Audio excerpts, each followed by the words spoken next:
Hello दोस्तों, मैं पूर्णिमा Singh study platform में एक बार फिर आप लोग का स्वागत करती हूँ। बीएड फोर्थ सेमेस्टर शारीरिक शिक्षा एवं स्वास्थ्य में जो है ये क्वेश्चन है, शारीरिक शिक्षा के उद्देश्य क्या हैं, भारत में उद्देश्य की उपलब्धि किस सीमा तक हो रही है, अथवा शारीरिक शिक्षा के लक्ष्य एवं उद्देश्य बताइए। ये क्वेश्चन पेपर में आ सकते हैं। ये शारीरिक शिक्षा के लक्ष्य उद्देश्य को जानने का विशिष्ट एवं परिशुद्ध साधन है। लक्ष्य सीढ़ियाँ है जो आगे बढ़ती हैं और उद्देश्य की यथार्थता से अवगत कराती हैं। इसे अत्यंत लाभप्रद समझा जाता है क्योंकि ये उद्देश्य के मानदंडों को नापती हैं। लक्ष्य वांछनीय होते हैं जिन्हें प्राप्त किया जाना संभव है, जिनके द्वारा ध्येय यथार्थ के निकट आता है। मैंने कि छोटे छोटे हम लक्ष्य बनाते हैं। जैसे अगर हमें बीए में करना है, हमारा उद्देश्य है कि इंटर तक मुझे अपनी पढ़ाई करनी है, तो छोटे छोटे हमारे लक्ष्य मैंने कि हमें प्रेप, एलकेजी, यूकेजी ऐसे धीरे बढ़ते जाना है क्लास वाइज। उसके बाद जाके जो है हमें इंटर तक पहुंचना पड़ेगा। अचानक तो हम वहां तक पहुंच नहीं सकते। उसी तरह से किसी भी उद्देश्य की पूर्ति के लिए हमें छोटे छोटे लक्ष्य जो है बनाने होते हैं। पहले हम इस लक्ष्य को पूरा कर ले, फिर आगे वाले लक्ष्य को, तो इस तरह से धीरे धीरे हम क्या होते हैं, अपने उद्देश्य तक पहुंच पाते हैं। बाद में 1965 में American association for health, physical education and recreation ने शारीरिक शिक्षा के 5 प्रमुख लक्ष्यों को सूचीबद्ध किया है। देखिए, इसमें पहला है बच्चों को न केवल व्यायाम, खेलों, क्रीड़ाओं और नृत्य बल्कि जीवन की सभी क्रियाशील स्थितियों से कुशलता एवं प्रभावी तरीके से निपटना सिखाना। मैंने इसमें बताया गया है कि बच्चों को जो है केवल व्यायाम या फिर खेल ही नहीं करना चाहिए, उन्हें सिर्फ नृत्य ही नहीं सिखाना चाहिए, बल्कि पूरे जीवन में घटने वाले जितने ही क्रिएटिव कार्य हैं उन सब की कुशलता के बारे में जो है उनको प्रभावी तरीके से कैसे उस कार्य से, कैसे उस समस्या से निपट सकते हैं, इन सब के बारे में जो है उनको बताना चाहिए।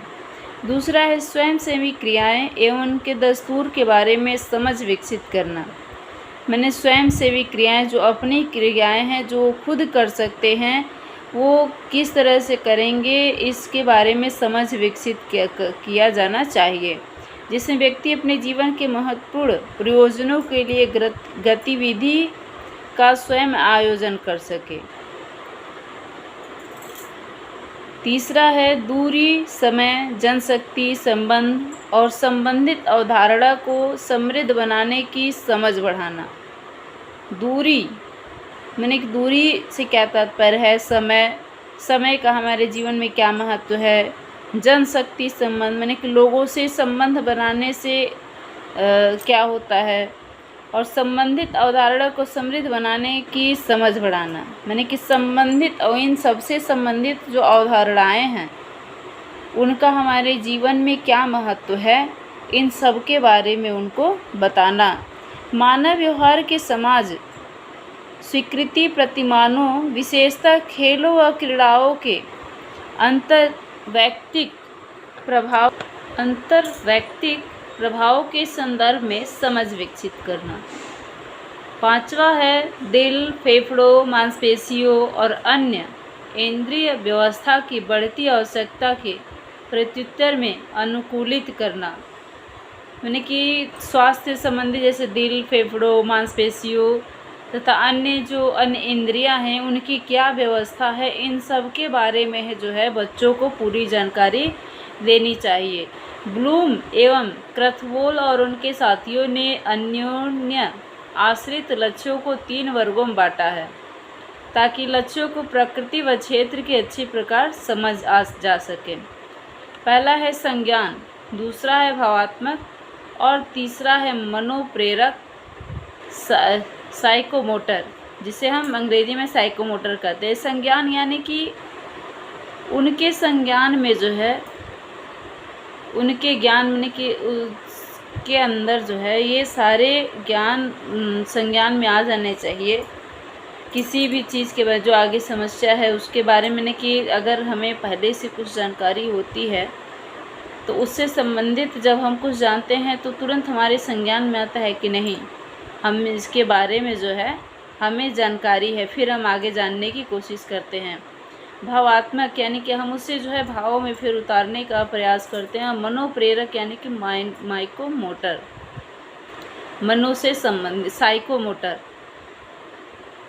और देखिए पहला संज्ञानात्मक क्षेत्र, इस क्षेत्र में ज्ञान, समझ, अध्ययन, व्यवसाय, विश्लेषण और मूल्यांकन आदि की प्रतिलिपित रहते हैं जो बौद्धिक योग्यता व दक्षता के विकास के लिए उत्तरदायी हैं। देखिए इसमें लिखा है ना प्रतिलिपित, यानी कि पहले से हमारे अंदर कुछ ज्ञान होते हैं जिसके बारे में हमें और अगर जानकारी मिलती है तो तुरंत हमारा संज्ञान कहता है कि नहीं, पहले से हमें इसके बारे में जानकारी थी।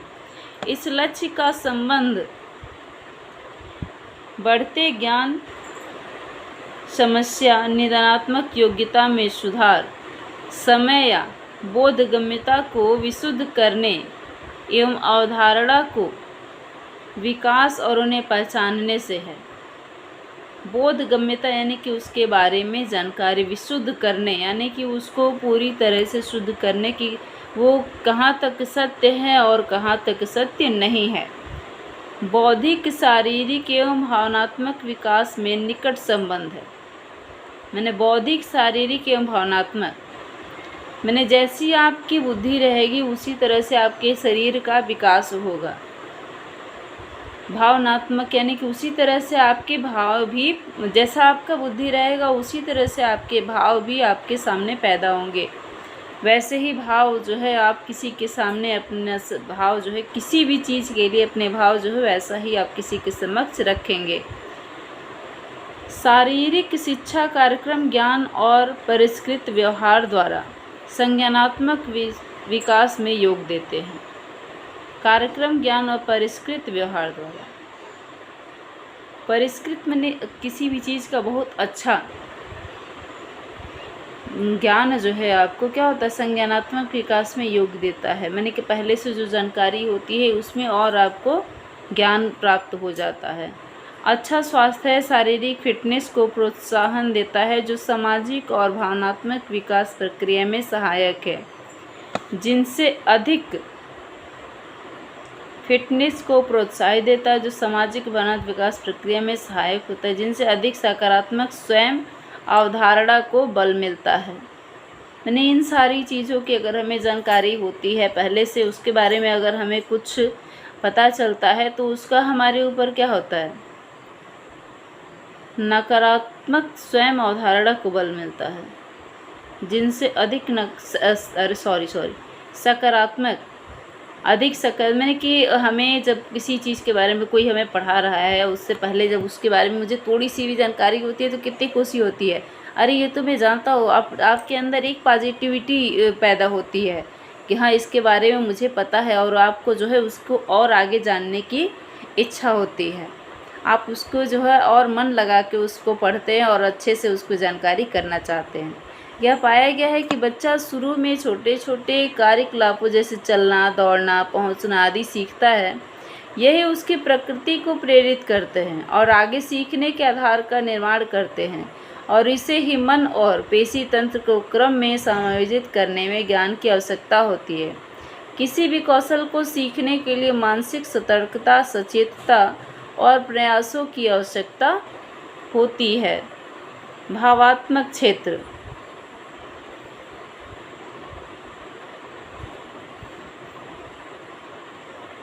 भावात्मक क्षेत्र यह क्षेत्र मुख्यतः खिलाड़ियों को उनकी उपयोगिता, रुचियों, गुण, ग्रहण, दृष्टिकोण और अपनी राय बनाने के बारे में सोचने, उन्हें स्पष्ट करने में मदद देता है। मैंने कि जैसे आपके भाव होते हैं उसी तरह से आपकी राय जो है स्पष्ट होती है कि आपकी राय क्या है किसी भी चीज़ के बारे में, किसी के विचार, मैंने कि कैसे आप विचार रखते हैं।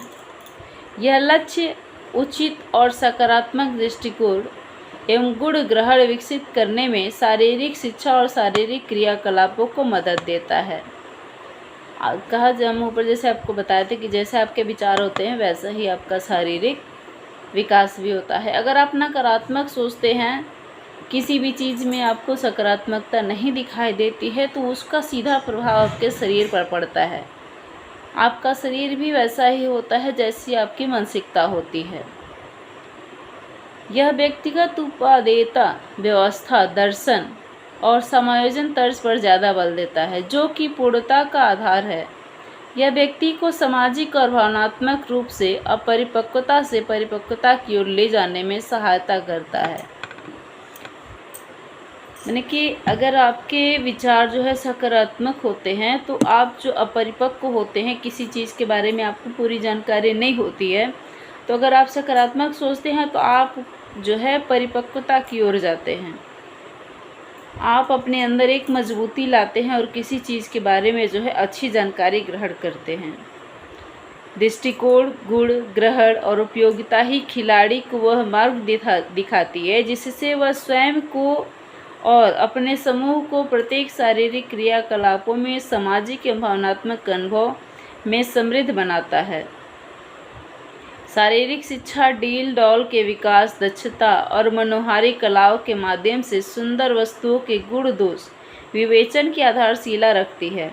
शारीरिक क्रियाकलापों के माध्यम से ही व्यक्ति यह सीखता है कि क्या ठीक और उचित है और क्या गलत है। मैंने आप जैसा सोच रहते हैं उसी तरह से अपने शरीर को भी उपयोग करते हैं, अपने क्रियाकलापों को समाज में जो है सामाजिक एवं भावनात्मक मैंने कि समाज में कैसी आपकी भावनाएं होती हैं, उसके अनुभव को जो है आप जो है महसूस करते हैं, उसको समृद्ध बनाते हैं कि हमारी भावनाएं जो है इस समाज के लिए कितनी अच्छी हो, मैंने कि दृष्टिकोण आपका कितना शुद्ध हो। जितना शुद्ध आपका दिमाग मैंने कि भावनाएं रहेंगी इस समाज के प्रति, उतना ही अच्छा आपका शरीर रहेगा और उतने ही अच्छे से आप अपने समूह को लेकर के जो है चल सकते हैं। तीसरा है मनोप्रेरक क्षेत्र। यह क्षेत्र के प्रेरक दक्षताओं के विकास और सुधार से संबंधित क्षेत्र है। यह क्षेत्र प्रेरक दक्षताओं के विकास और सुधार से संबंधित क्षेत्र है। मैंने कि स्वास्थ्य से संबंधित यहाँ पे कहा गया है कि यह क्षेत्र प्रेरक दक्षताओं के, मैंने कि आपके अंदर जितनी प्रेरणा आएगी किसी चीज़ को सीखने की, उतने ही आप में क्या होगा, सुधार आएगी, आप में दक्षता आएगी। किसी भी चीज़ को सीखने के लिए आप बहुत अच्छे से उसको सीख पाओगे। साइकोमोटर लर्निंग शारीरिक शिक्षा अनुभवों और सामान्य मोटर योग्यता की उपलब्धियों के परिणाम और विभिन्न क्रियाकलापों की चुनिंदा दक्षताओं का दिल है।